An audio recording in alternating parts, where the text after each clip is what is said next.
5 years ago, I was in this room. I had just fired my assistant, and we were having a horrible argument.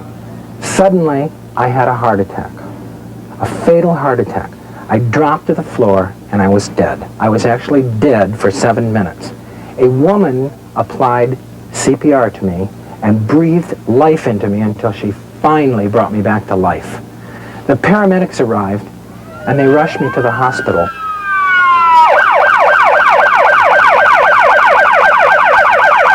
It was determined that in order to live, I had to have a heart transplant. Fortunately, they found a heart that matched. It was the only one available. Otherwise, I would not have lived. There are some things I would like to share with you. First, the heart I got was the heart of a black man, which shows you man's concern for man. Second, the woman who applied CPR and breathed life into me and brought me back to life was the very assistant I had just fired. Now, the other thing I'd like to share is that the last few years of my life have been the happiest, only because I take the time to savor the moment. I'm grateful for everything I got, and I don't take things for granted like I used to. So, if I can impart even a little of this to you, then perhaps in some small way I will have repaid just a little of the debt I owe to a black stranger, a very merciful woman who saved my life, and my most caring and loving wife. Thank you.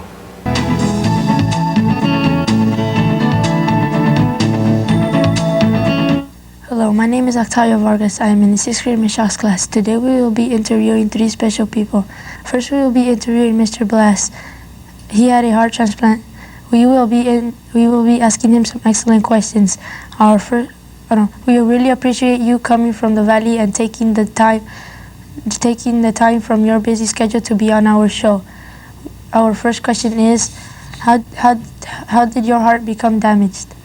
Well, actually, I had my first heart attack when I was 26. And then over the years, I had 2 more heart attacks. So I had 3 heart attacks and 2 bypass surgeries. So that's how it got to the point where I needed a transplant. Oh, okay. Did you want this heart transplant? Yes, I did, because basically they had told me that I only had about 6 months to live without it. And even though it was a new thing and it was scary and all that kind of stuff, I wanted a chance to live. What was your first expression when they told you that you needed a heart transplant? I think I was kind of scared when they first told me that I was going to have a heart transplant. I didn't know anybody who had had one or anything about them, so it was a very unknown thing. And the thought of it just is kind of scary. How did your family react when they found out you needed a heart transplant? Well, basically, they think they all felt just about like I did, mainly because they knew that there was no other way. And if it would give me a chance of having a couple more years of life, they were all for it. Did your family agree with the heart transplant, or were they against it? No, they very much agreed with it and wanted me to have it, even though they didn't know what it would be like. Was your heart ever in perfect condition? Yes, it was. When growing up, I had a perfect condition. I never had a lot of childhood illnesses about the heart or anything like that. And I ran and played and everything else, and I had no idea that my arteries were plugging up. But I did smoke at that time, and also I had high cholesterol. I quit smoking after the first heart attack at 26. Is your heart in perfect condition now? Yes, oh yeah, they just recently did some tests on it to see if the arteries were open, and all the arteries were open in the new heart, and they added a pacemaker, so I now have a battery operated if the beat gets too low, but yes, it's in very good condition. Do you have any children? I have 3. What 3? They're 34, 33, and 32, and I have 2 grandchildren. Do you ever worry about your children's physical health? Yes, I do, because the type of heart disease that I had was hereditary. It was caused by high cholesterol, and it's something that you pass down. So I'm very much worried. My kids have all 3 had their own cholesterol checked, and none of them smoke, thank goodness, and they all watch their diet. But I worry about them very much. Did you feel anything when they were operating on you? No, I really didn't. Not when they were operating, because you're completely out of it and you're completely gone. Of course, during the 3 heart attacks I had, Yes. I definitely had chest pains and was short of breath. Nothing during the cardiac arrest either. When I had the cardiac arrest at work and your heart just stops, you're dead and you're over, over to the other side.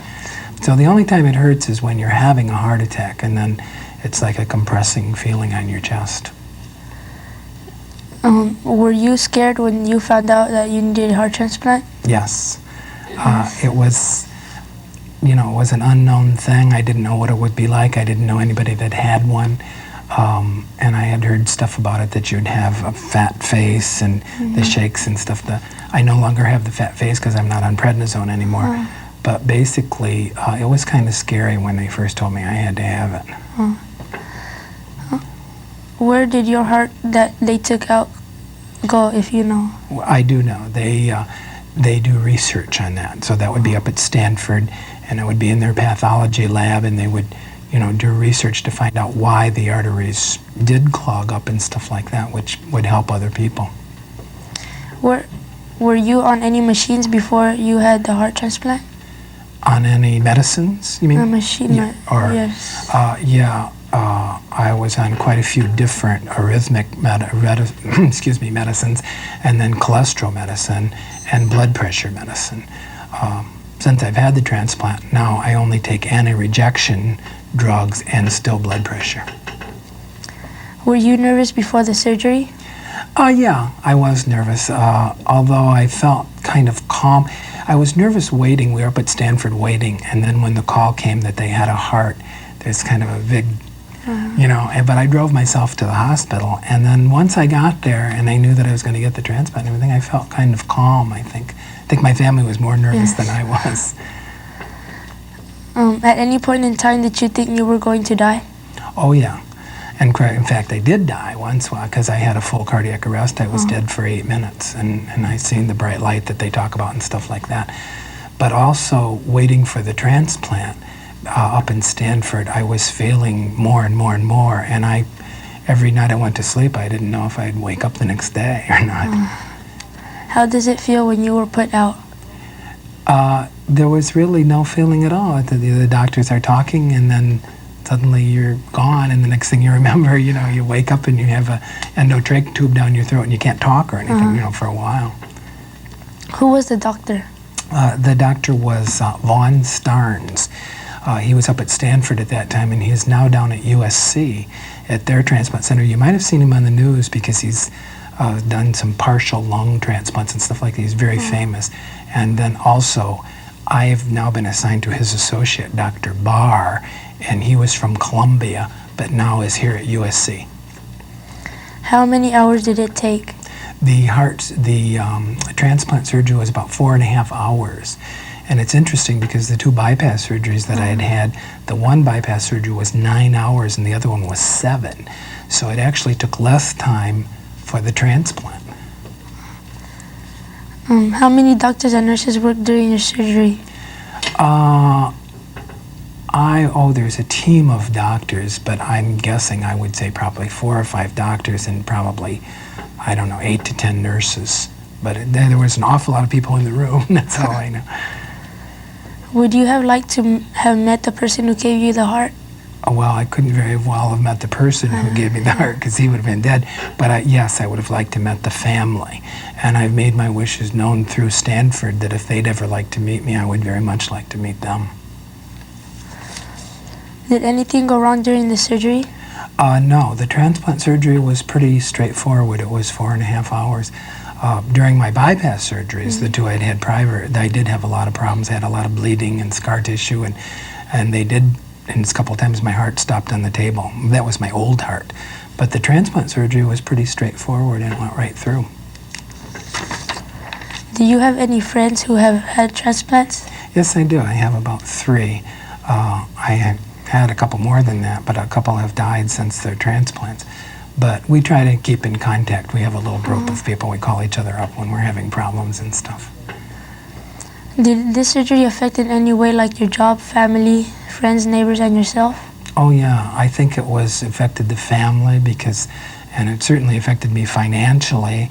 And I think a lot of my friends were didn't come around. I think a lot of people are kind of, it makes them realize that it could happen to them, so it's kind of scary. So it did kind of change our whole life financially and then the other way. And the positive side, I started doing things that I hadn't done before, like I work in the movies and television. It's something I always wanted to do. I figure I got a second chance to live and I want to make good use of my life. How much did you actually know about the person whose heart you received? Well, originally you're only allowed to know the age and what they died of in the city they're from. I went back and got the obituaries and found out a little more about him, and eventually ran into someone who knew the family and found out quite a bit more, even from them, about his life. Of course, I feel very grateful to the family for having made that decision. How old were you when you had your surgery? I was 47 when I had the surgery. I think 47 or 48. How big is your scar? Not too big, from about here to here. And it's been opened 3 times, and it's probably about that wide. It really is not very, you can see a little bit of it in the top part there. It's really not too bad. How long did you have to wait for a heart? We went up in September of '86, and I got it in November 10th. So I had to wait 2 months, but there were people there that were there 2 years and 3 years. You have to match tissue, size, and blood type. So I was B negative blood, and so there weren't a lot of people waiting, but then there weren't a lot of donors. But I was very fortunate to get it just in 2 months. Where did the heart come from? The heart came from Fresno. Thank you for being on our show. I was very glad to be on here, and I want to encourage everybody to sign their donor card, because, you know, sign your donor card and talk to your family, because they really can extend somebody else's life. And thank you very much for having me.